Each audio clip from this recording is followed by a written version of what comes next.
Peace be to you. I believe there is a popular song entitled, I'm in heaven when I'm near you. Now that indeed may be a kind of heaven, but it is not the kind of heaven, however, to which we aspire. In order to understand heaven, though it is in eternity, we must nevertheless begin by talking about time. Heaven is outside of time, but we have to use time to get there. It seems almost like a paradox. Well, first of all, why must heaven be outside of time? Simply because none of us would really want on this earth a kind of an endless existence. If it were possible for us to live 400 years with some new kind of vitamin, do you think that we would all swallow them? There would certainly come one moment in our existence when we would want to die. Have you ever been in any one place in this earth that you are absolutely sure would be one in which you would want to spend every day of your life? It is not very likely. The mere extension of time to most of us would probably be a curse instead of a blessing. Then, too, have you ever noticed that your happiest moments have come when eternity almost seemed to get inside of your soul? All great inspirations, certainly, are rather timeless, and that gives us some suggestion of heaven. Mozart was once asked when he received his inspirations for his great music.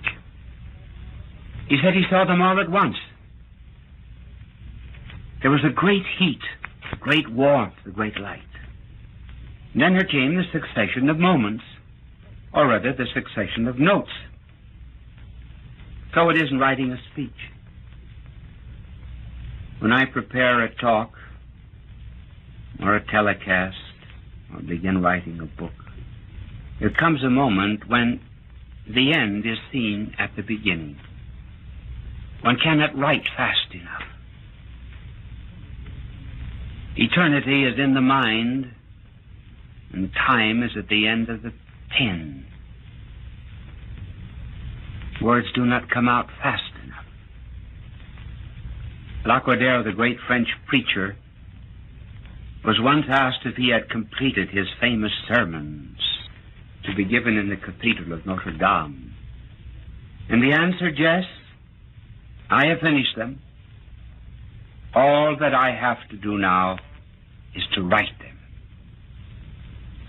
Then there comes to everybody, whether he's good or bad, some dim intimations of immortality, such as Wordsworth wrote about. What will happen after death? There are, however, so many men who try to immunize themselves from those thoughts of eternity. They put on a kind of a God-proof raincoat so that the drops of His grace will not get through to them. They shut out eternity. I wonder if anybody has ever described this better than T.S. Eliot, entitled The Men Who Turn from God. It is a poem about those who busy themselves with everything in time and never give a moment to the stranger. The stranger who has been knocking at the gate of their soul almost every day. The stranger who made them uneasy in their sleep. For at night there are dire dreams of immortality. But to get to the poem of T.S. Eliot. O weariness of men who turn from God, to the grandeur of your mind and the glory of your action, to arts and inventions and daring enterprises, to schemes of human greatness thoroughly discredited, binding the earth and water to your service, exploiting the seas and developing the mountains, dividing the stars into common and preferred, engaged in devising the perfect refrigerator, engaged in working out a rational morality, engaged in printing as many books as possible, plotting of happiness and flinging empty bottles, turning from your vacancy to fevered enthusiasm for nation or race or what you call humanity, though you forget the way to the temple, there is one who remembers the way to your door. Life you may evade, but death you shall not. You shall not deny the stranger.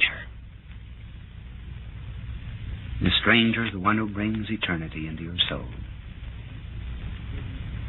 And though we live in time, and make much of it, and think about time only, it is actually the one thing that makes happiness impossible.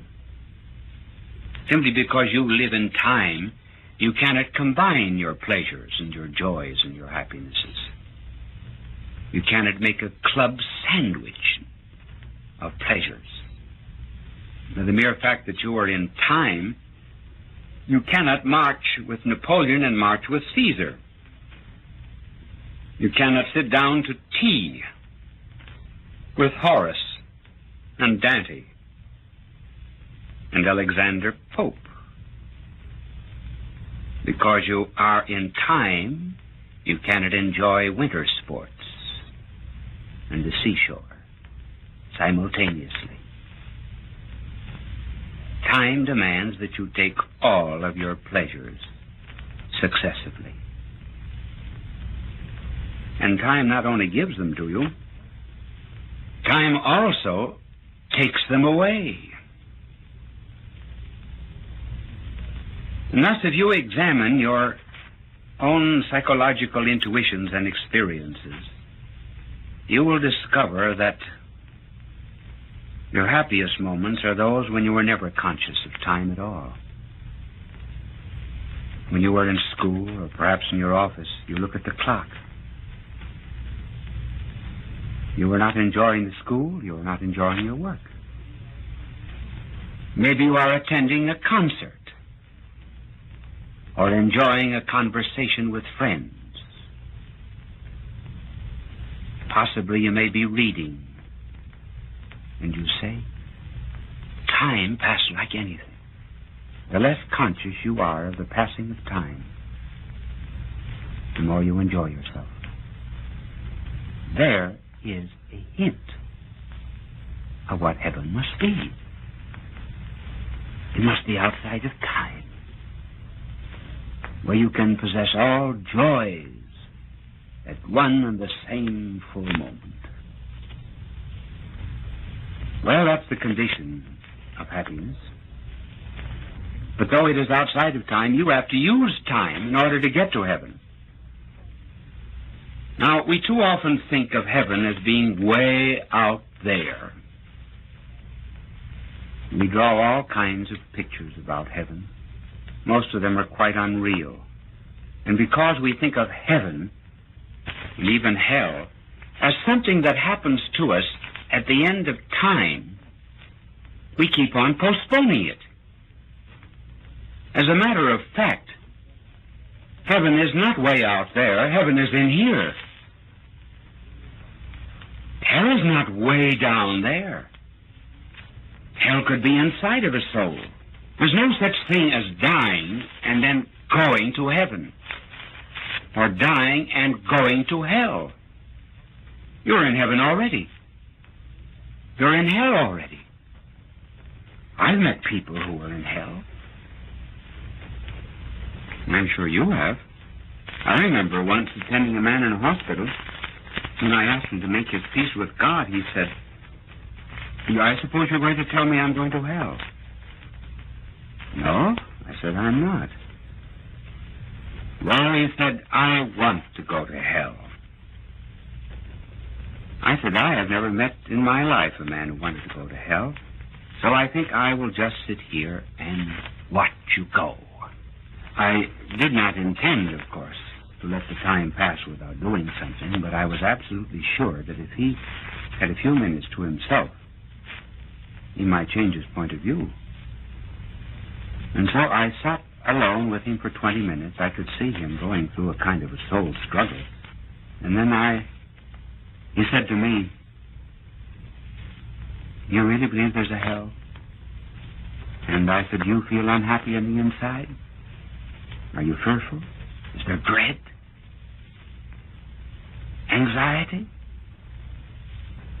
Are all the evil things of your life coming up before you as a specter, and as a ghost?" Well, it was not long until he made his peace with God.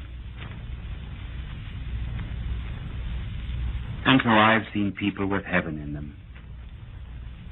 If you ever want to see heaven in a child, look at that child the day of his first communion. If you want to see how much love is related to heaven, just look at a bride and groom at the altar on the day of the nuptial mass. Heaven is there. Heaven is there because love is there. I've seen heaven in a missionary nun. Yes, a missionary nun who was spending herself and being spent among the lepers. Sometimes you see a virtuous young person, and you see heaven there. The beauty of such a person is not put on the outside. It is a kind of an imprisoned loveliness that comes from within, as if it were breaking down the bars of flesh in order to find some outward utterance. So heaven is here, just as hell can be in the soul of some. Now, as a matter of fact, heaven is very close to us because heaven is related to a good life in somewhat the same way that an acorn is related to an oak. An acorn is bound to become an oak. He who does not have heaven in his heart now will never go to heaven. And he who has hell in his heart when he dies will go to hell. We must not think that heaven is related to a good life in somewhat the same way that a gold medal is related to study. Because a gold medal need not follow study. It is purely extrinsic to study. Whether heaven is related to a good and virtuous life in just exactly the same way that knowledge is related to study. One necessarily follows the other. And hell is not related to an evil life in the same way that spanking is related to an act of disobedience, because spanking need not follow an act of disobedience. As a matter of fact, it rarely follows a disobedience today. Perhaps there are some people who are listening to me who may have to ask their grandparents what spanking is. Well, I will tell you what it is. Spanking is a pat on the back, which develops character, provided that it is given often enough, hard enough, and low enough. So hell is not related to an evil life, therefore, as spanking to an act of disobedience, but rather in the same way that corruption is related to death. One necessarily follows the other. Therefore, heaven is not just a long way off, and we are not to postpone it. It's here. That is to say, it begins here. Hence, those people who deny hell by saying, well, I believe we have hell in this life, are quite right. It starts here, but it doesn't end here. Heaven starts here, but it doesn't end here. We just get faint glimpses of it now and then. But if we postpone the thought of heaven until the moment we die, well, we will be very much like the Israelites during their wanderings in the desert. The poor Jews were at one time within about 11 days of the promised land. It took only 3 weeks for them to make the journey from Egypt to the Promised Land. But because of their disobediences, their failures, their backsliding, their rebellions against Moses, it took them about 40 years to get into the Promised Land. And that 40 years represents a pilgrimage in the life of most of us. We make progress and then we slip back. Thank heavens we have a merciful Lord who puts up with us and forgives us 70 times 7. And therefore, time is necessary in order to gain heaven. But the lapse of time itself does not bring me to heaven. What brings me to heaven is how I live, how I die. And we are not to think either that just one particular act is the sole determinant. We are determined by the habits of our life. For example, a great pianist may sit down at a piano and strike a wrong note, but you will say, oh, well, he has the habit of being a very good piano player.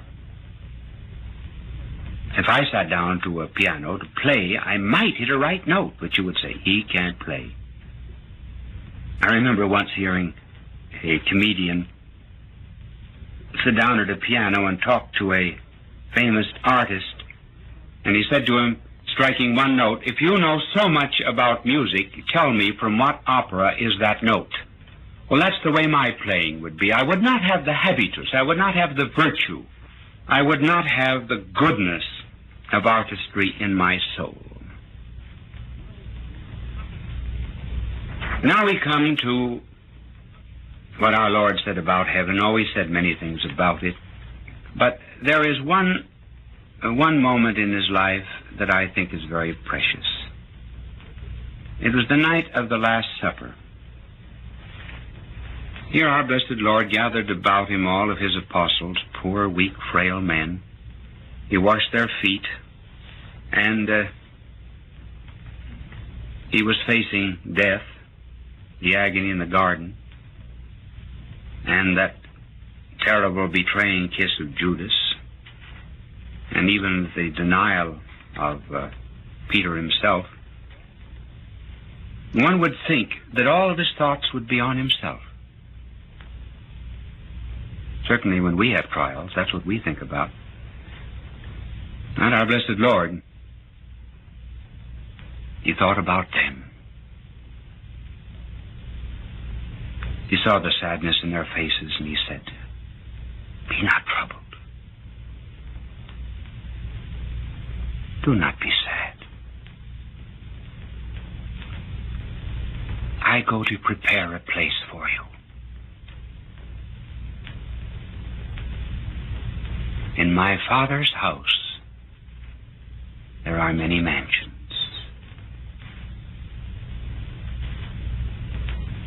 How did he know about the Father's house? He came from there.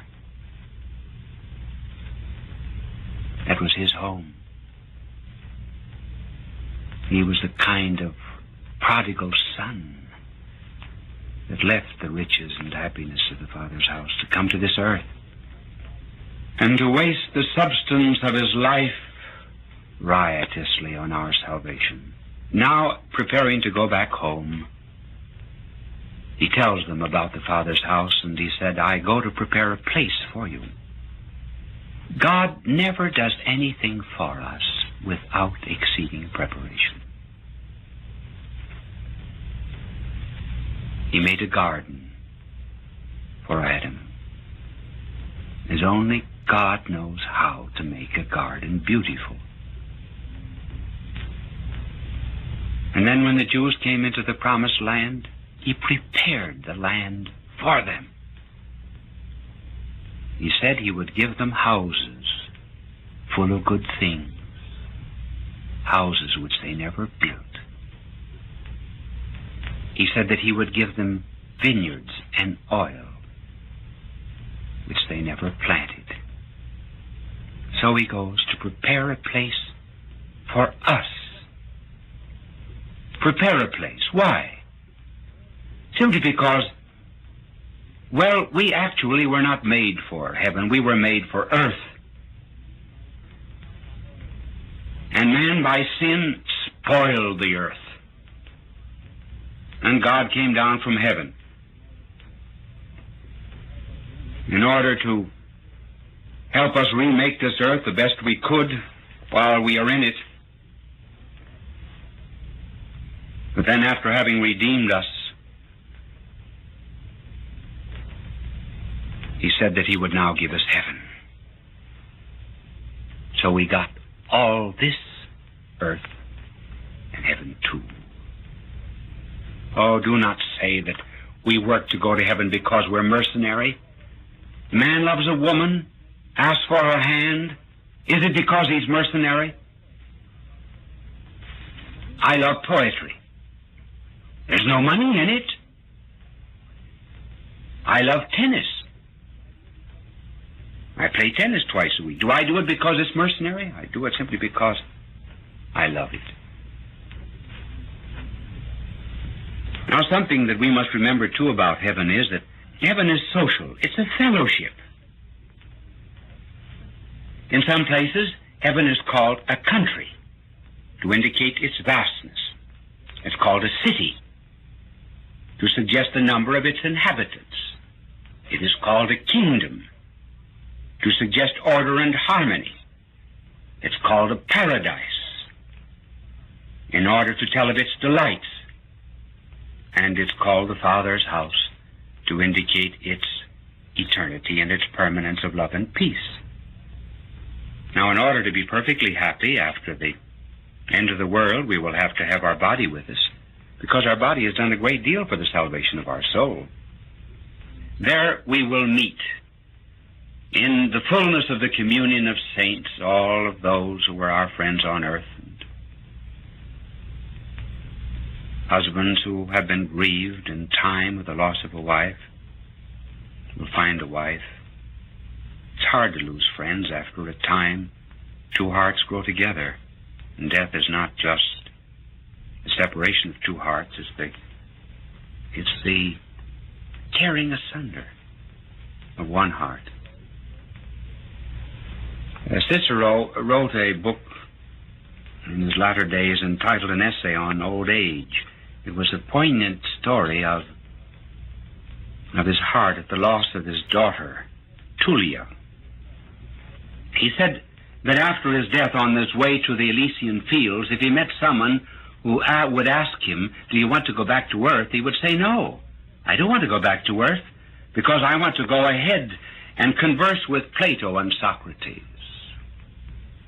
And we have many, too, with whom we would like to converse. I would like to see Plato, Aristotle, Moses, Thomas Aquinas, Beef on the right. I would like to see you, too. I'd like to see you particularly because you have spent so much of your time listening to me. I cannot tell you what it is. I can only ask you to go back and just think of some great moment in life when you really enjoyed the thrill of living. And then to go back and think of some great moment when somebody told you a truth, or you made a study of a great mystery and finally understood it.